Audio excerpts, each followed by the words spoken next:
Well, thank you everyone. Okay, well, this leads me to my last devotion. And like the others, this one I hope you'll really take to heart. The Bible verse is Proverbs 13:20. He who walks with wise men will be wise, but the companion of fools will be destroyed. I think that's fairly easy to understand. Who you choose to hang around with will eventually affect your character. You've heard that phrase, you are what you eat, right? Well, what does it mean? It means that if you want to be healthy, you'd better be careful about what you put into your body. Why are you looking at me? That's right, and the same principle applies to friends. If you want to be wise, walk with the wise. In other words, choose your friends carefully, because we tend to become like they are. A perfect example is an employee who used to work here. His name was Jimmy. He was one of our best workers, wasn't he, Terry? Yes, and such a nice young man. That is, until he got in with the wrong crowd. Then after some time passed, his attitude changed, and his work suffered. I talked to him about it many times, but he wouldn't listen. So eventually, I had to let him go.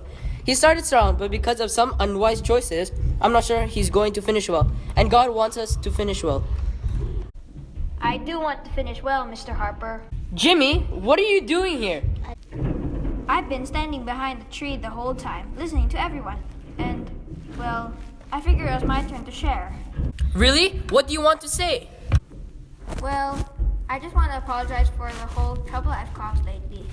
Lately? But you haven't worked here since last season. No, you see, it's about the footprint. One drop. Footprint? Because I was angry when you fired me. And then my friends talked me into getting back at you by scaring all your guests away and ruining your business. I'm really sorry. Will you forgive me? Of course we forgive you. But why are you telling us this? Because I have been changed too. You see, I'm also the one who stole the backpack. So that's what happened to it. Yeah, and it had a little book of Proverbs in it, which I ended read up cover to cover. And it scared me when I read about the wicked and the foolish, because of describing me. Mr. Harper, I don't want to be that way anymore. Have you talked to God about it? Yes, I remember what you used to say I become a child of God. And so I prayed and asked God to forgive me. And then I told him I believed that Jesus paid the penalty for all the wrong things I got done. So, you're in God's family now? Yes, sir, I believe I am. Oh, Jimmy, that's wonderful. Oh, Jimmy, that's wonderful. That's okay, you keep it. Thanks. May I sit with you guys? Absolutely. Sit in my chair. Well, I have to admit, I'm kind of disappointed that the footprint was just a hoax. It would have made a great story. And Channel 5 would have been so jealous. Well, you all may have been fooled, but I certainly wasn't.